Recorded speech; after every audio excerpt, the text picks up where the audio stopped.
Seluruh semenanjung Korea luasnya hanya setengah dari luas Pulau Sumatera. Korea juga dihuni oleh masyarakat dengan etnis dan kebudayaan yang sama. Tapi kenapa Korea bisa terpecah menjadi dua negara yang sangat berbeda, saling memusuhi satu sama lain, dan menganggap bahwa mereka lebih baik satu sama lain?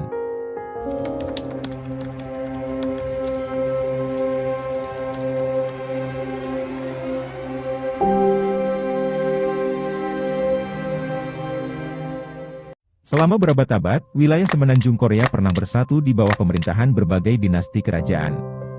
Sebelum kemudian dikuasai oleh Jepang pada tahun 1905. Korea berada di bawah pendudukan Jepang selama 35 tahun hingga berakhirnya Perang Dunia Kedua. Setelah merdeka dari Jepang, Korea juga menyatakan kemerdekaan seperti Indonesia, bahkan, kemerdekaan Korea diumumkan 2 hari sebelum proklamasi kemerdekaan Indonesia. Tapi Korea tidak bisa langsung berpesta merayakan kemerdekaannya. Setelah lepas dari pendudukan dan perang besar, Korea justru harus siap masuk dalam konflik babak berikutnya. Konflik yang terjadi dalam negeri mereka sendiri.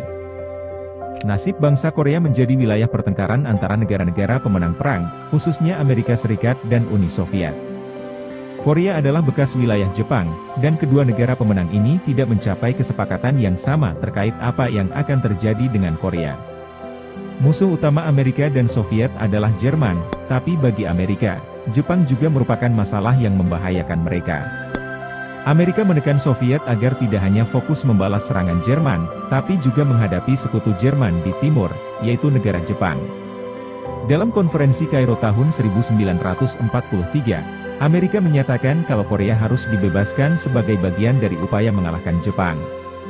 Selanjutnya dalam konferensi Yalta di awal tahun 1945, negara-negara sekutu sepakat kalau usai perang nanti, akan dibentuk badan perwalian di Korea yang diisi oleh Amerika, Soviet, Inggris, dan Tiongkok.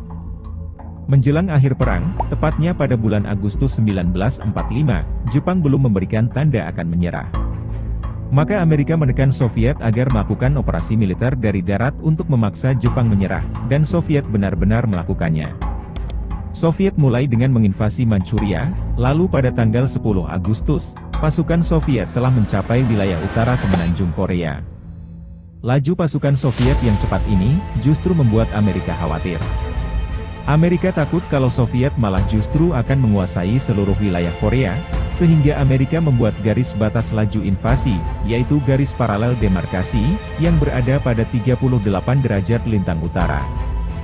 Garis ini seolah menjadi pemisah antara utara dan selatan Korea, di mana tentara Jepang yang di selatan harus menyerahkan diri kepada Amerika, sedangkan tentara yang ada di utara menyerahkan diri kepada Soviet. Pembagian antara bagian selatan yang berada di bawah pengaruh Amerika Serikat, dan wilayah utara yang di bawah pengaruh Soviet, kini menjadi babak baru yang menentukan bentuk tanah Korea hingga saat ini. Perbedaan ideologi dan konflik antara Soviet dan Amerika ikut menyeret Korea Selatan dan Utara ke arah yang berlawanan satu sama lain. Keadaan diperparah dengan terjadi Perang Korea yang dimulai tahun 1950 dan baru berakhir pada 1953. Setelah perang, dua wilayah Korea, yang dibatasi oleh garis yang dibuat pada tahun 1945 ini pun berkembang menjadi dua negara, dengan dua ideologi, hubungan politik, dan sistem yang berlainan satu sama lain.